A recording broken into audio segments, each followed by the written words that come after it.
नमस्कार, मैं हूं राजेश पिपलोदिया और इस वक्त आप एक बार फिर देखने जा रहे हैं हमारा दोपहर न्यूज चैनल का पसंदीदा कार्यक्रम ज्योतिष, शंका और समाधान।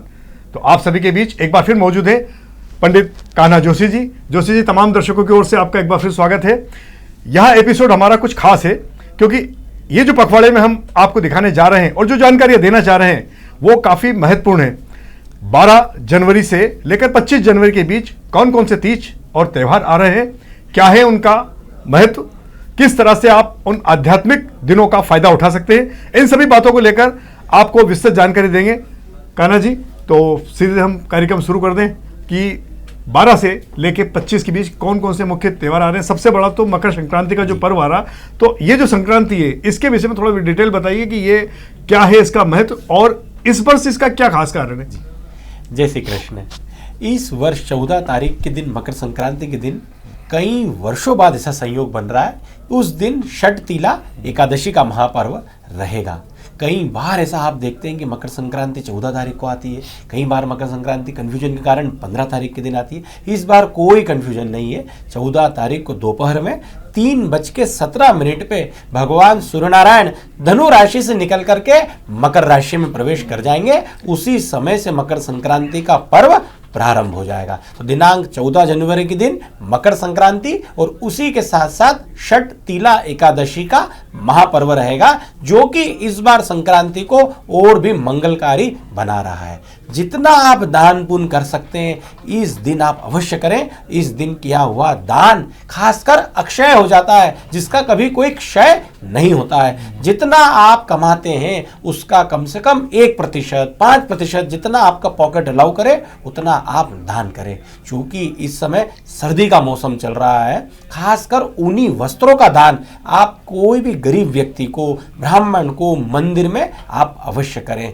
तिल और गुड़ से बने पदार्थ आप मकर संक्रांति के दिन भगवान को भोग भी लगाएं और उसी का दान आप अवश्य करें।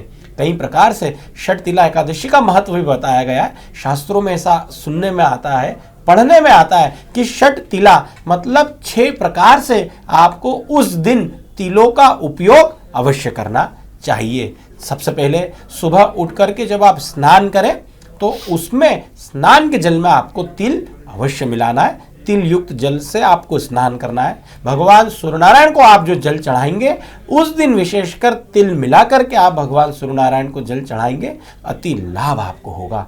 कोशिश करें कि उस दिन आप घर में हवन करें, होम करें, उसमें तिल की आहुति अवश्य दें। तिल से बने पदार्थ आपको विशेषकर बना करके भगवान को भोग लगाना है। तिल से ही आपको उस दिन कोशिश करना है पितरों का तर्पण करें और तिल का ही उस दिन दान करें। यहाँ कौन सा, आपकी बीच में काट रहा हूँ, यहाँ कौन से तिल का उपयोग करें? क्योंकि पितरों के लिए तो काले तिल का उपयोग होता है और सूर्य नारायण के लिए मेरे ख्याल से सफेद तिल होंगे, तो वो भी हम दर्शकों को बता दें। हाँ जी, बिल्कुल सही कहा। जब आप पितरों के लिए तर्पण करेंगे, हवन करेंगे, उस समय आपको काले तिल का उपयोग करना है। और जब भगवान सूर्यनारायण को जल चढ़ाएंगे, आप स्वयं जब स्नान करेंगे, जब आप दान करेंगे, उस समय विशेषकर आपको सफेद तिलों का उपयोग करना है। अच्छा, जैसे कि बताया जाता है कि महालक्ष्मी जब दीपावली पे आती है वो भी किसी अन्य अलग अलग वाहनों पे आती है, माता जी पे कुछ अलग वाहन पे आती है। ये संक्रांति के पर्व के विषय में बताया जाता है कि ये भी हर बार अपना वाहन चेंज कर देती। तो इस बार संक्रांति किस वाहन पर आ रही है और क्या कारण है उसका और क्या इफेक्ट पड़ेगा उसमें? जी, विशेषकर अलग अलग पंचांग की गणना के अनुसार हर बार अलग अलग कई ज्योतिषियों में भ्रांतियां ऐसी देखने को मिलती है कि कोई बताता है मकर संक्रांति की ये सवारी है, कोई बताएगा कि मकर संक्रांति इस समय शुरू हो रही है। इंदौर मालवा के सूर्योदय के हिसाब से, जैसे मैंने कहा, दोपहर में 3:17 में भगवान सूर्यनारायण धनु से निकल के मकर राशि में प्रवेश कर जाएंगे। कई पंचांगों के अनुसार, निर्णय सागर के अनुसार माना जा रहा है कि इस बार मकर संक्रांति का पर्व विशेषकर हाथी के ऊपर विराजमान होकर के आ रहा है, जो कि खासकर महालक्ष्मी का द्योतक माना जाता है, जिसे अति शुभ माना जा रहा है। कई लोग ऐसे आपस में बात करें 2025 घटनाओं से भरा हुआ रहा, 2025 कई राशियों के लिए खराब रहा, लेकिन 2026 लगभग सभी 12 राशियों के लिए अति शुभ होने वाला है। कई उपलब्धियों से भरा होने वाला है। जो व्यक्ति केवल घर पे ही बैठा रहे, केवल ज्योतिषीय उपाय करेगा, उसका तो कल्याण हो ही नहीं सकता है। मैं बार बार कहता हूं कि आप शो देखें, ज्योतिषीय उपाय करें, लेकिन ये सब चीजें केवल आपको सपोर्ट करेंगी, कर्म तो आपको करना पड़ेगा। चाहे आप पत्रकारिता के फील्ड में हो, चाहे आप पंडिताई की फील्ड में हो, चाहे आप नौकरी करें, चाहे आप व्यवसाय करें, अपने कर्म को पूरी ईमानदारी के साथ करें और उसके साथ आप पूजा पाठ करें। जैसे कि आपने कहा कि 12 राशियों के लिए काफी शुभ रहेगा, विशेषकर व्यापारियों के लिए और राजनेताओं के लिए ये साल कैसा रहेगा? क्योंकि राजनीतिक उठापटक तो काफी तेज गति से चल रही है, शुरू भी हो चुकी है, व्यापार भी खूब ऊपर नीचे हो रहा है। ये 2 के लिए क्या रहेगा इसमें? 2026 के शुरुआत के एपिसोड में ही मैंने आपको कहा था, जो ग्रह नक्षत्रों का परिवर्तन 2026 में हो रहा है, उसमें पूर्ण रूप से शहर से लेकर के संसद तक, सड़क से लेकर के संसद तक, पार्षद से लेकर के प्रधानमंत्री तक, जो भी व्यक्ति सरकार में है, कई प्रकार से कमजोर होती हुई आपको दिखेगी। विपक्ष आपको 2026 में मजबूत होता हुआ दिखेगा। कई राज्यों में जिन भी सरकारें हैं वो सब आपको गिरती हुई, हारती हुई दिखेगी, जो पहले ही दिन से आपको इंदौर शहर में भागीरथपुरा कांड से देखने को मिल रहा है। क्योंकि ये साल के राजा भगवान सूर्यनारायण है, जो कि समस्त नवग्रहों के राजा होते हैं।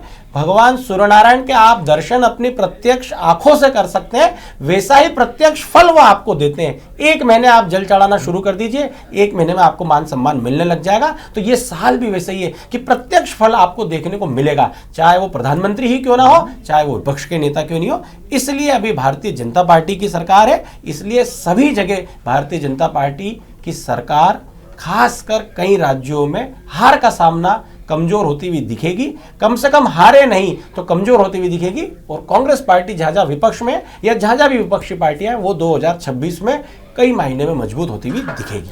इसी से जुड़ा एक प्रश्न है कि जैसे आपने बताया कि सारी 12 ही राशियों के लिए शुभ है, पर सबके सब तो राजा बन नहीं सकते, तो विशेषकर किन राशियों पे बहुत ज्यादा अच्छा इफेक्ट पड़ेगा और किस पे मध्यम और किस पे थोड़ा सा निम्न? जी, खासकर मेष राशि, चौथे नंबर की राशि कर्क राशि, उसी के साथ साथ धनु राशि और विशेषकर मीन राशि, इन 4 राशियों के लिए अति शुभ रहने वाला है 2026। और इसी के साथ साथ अति शुभ से भी एक कदम बढ़ के अगर किसी राशि के लिए ये साल होने वाला है तो वो सिंह राशि के लिए होने वाला है, क्योंकि सिंह राशि के स्वामी भगवान सूर्यनारायण होते हैं। तो इन 5 राशियों के लिए 2026 उपलब्धियों से भरा रहने वाला है। तो अपनी पूरी मेहनत आप अपने कार्य क्षेत्र में लगा दीजिए। अगर आप पढ़ाई कर रहे हैं, 10th की 12th के आप एग्जाम दे रहे हैं, सरकारी नौकरी की अगर आप तैयारी कर रहे हैं, तो पूरी मेहनत से आप बड़ी से बड़ी कोचिंग जा करके, बड़े से बड़े टीचर से आप पढ़ करके आप तैयारी करें, निश्चित रूप से आपको मेरिट हासिल होगी। आप इन 5 राशियों के अगर हैं तो आप व्यापार कर रहे हो, नौकरी कर रहे हो, निश्चित रूप से आपको सफलता मिलेगी। किन राशियों को खासकर ध्यान रखने की आवश्यकता है? तो विशेषकर कुंभ राशि के लोग, मकर राशि के लोग, कन्या राशि के लोग, वृश्चिक राशि के लोग, इन 4 राशियों के लोगों को 2026 में कई प्रकार के सावधानी बरतनी है। जैसे इस पूरे साल में आपको ना उधार आपको पैसा देना है, 1 रुपया भी आपका लौट करके नहीं आएगा, ना ही आपको उधार पैसा लेना है, 1 रुपया भी आप चुका नहीं पाएंगे। क्योंकि ग्रह नक्षत्रों का परिवर्तन इस प्रकार से हो रहा है, 1 वर्ष तक आप कोई भी बड़ा लेन देन नहीं करेंगे, कोई सावधानी आप बरतेंगे तो ये वर्ष भी आपके लिए शुभ साबित होगा। बचे हुए राशियों के लिए 2026 मध्यम रहने वाला है। मतलब नया काम नहीं करना है, बाकी जिन लोगों ने पुराने कुछ कार्य कर रखे हैं उन पे तो इफेक्ट नहीं पड़ना है। नहीं। अच्छा, इसके अलावा जो इस बार जो अमावस्या आ रही है वो भी काफ़ी महत्वपूर्ण आ रही है, और ये संक्रांति के बाद में दूसरा कौन सा तीज त्यौहार आ रहा है, और विशेषकर वो और अमावस्या का क्या महत्व है? जी, विशेषकर दिनांक 16 जनवरी के दिन पड़ रहा है भगवान शिव को अति प्रिय प्रदोष व्रत।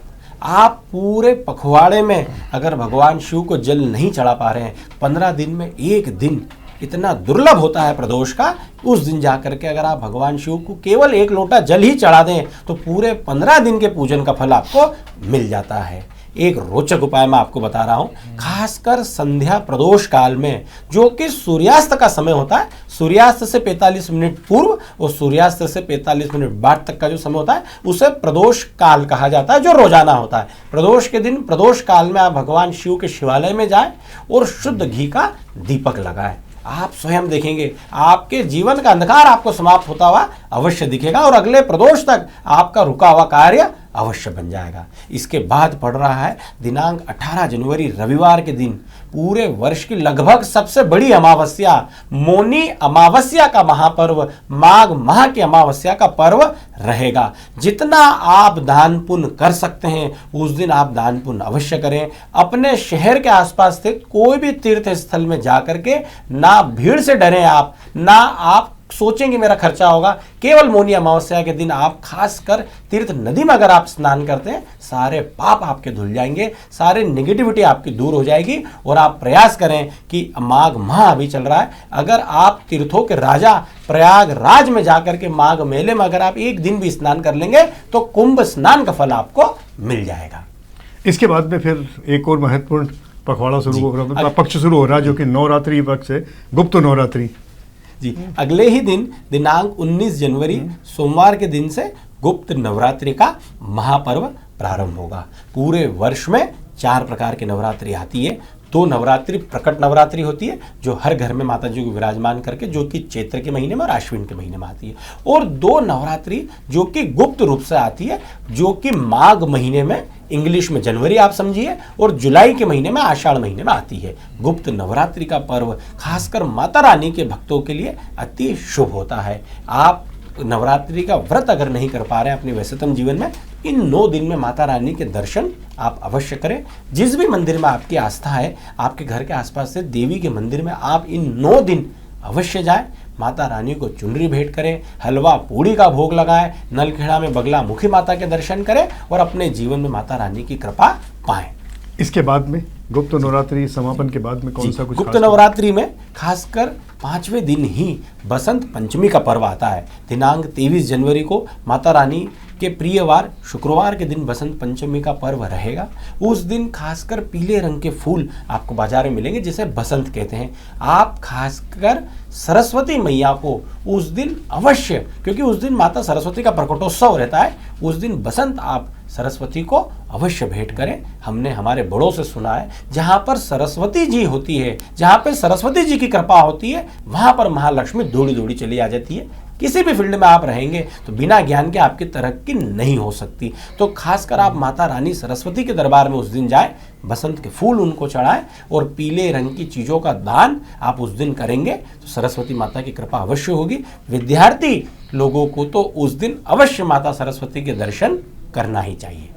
इस दिन विवाह मुहूर्त वगैरह है या नहीं बसंत पंचमी को? क्योंकि उसको लेकर भी कई भ्रांतियां हो रही है। कुछ कह रहे हैं कि इस दिन एक दिन है, कुछ कहते हैं कि नहीं है। जी, चूंकि हर वर्ष 14 जनवरी के दिन जब मकर संक्रांति का पर्व रहता है, उसी दिन से खर मास मल मास की समाप्ति हो जाती है और मांगलिक कार्य प्रारंभ हो जाते हैं।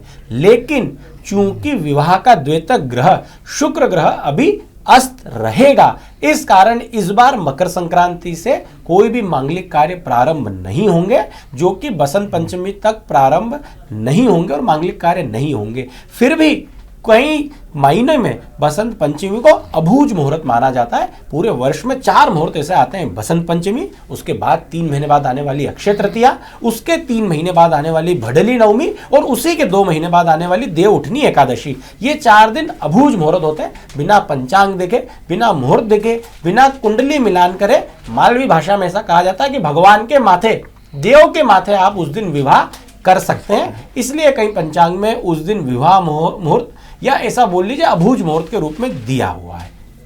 तो मेरे ख्याल से सारे इस पखवाड़े के तो सारे प्रोग्राम हो चुके हैं, अब तो कुछ बचता नहीं है। तो दर्शकों, ये रहा हमारा इस बार का एपिसोड जिसमें आपने मकर संक्रांति को लेकर खास जानकारी ली है और पंडित जी ने जो छोटे छोटे उपाय आपको बताए थे, एक बार आप करने की कोशिश कीजिए। यदि आपने कर लिया तो आप काफ़ी लाभान्वित होंगे। अगली बार हम जल्दी आपसे फिर मुलाकात करेंगे नए विषय और नई जानकारियों के साथ। तब तक के लिए हम आपसे विदा लेते हैं, लेकिन जाने के पहले आप सभी से हम अपील करेंगे, हमारा निवेदन है कि आप सबसे पहले हमारे चैनल को सब्सक्राइब कर लीजिए। इस कार्यक्रम को ज़्यादा से ज़्यादा लोगों तक लाइक और शेयर भी कीजिए ताकि अन्य लोग भी आपके माध्यम से लाभ उठा सकें। धन्यवाद।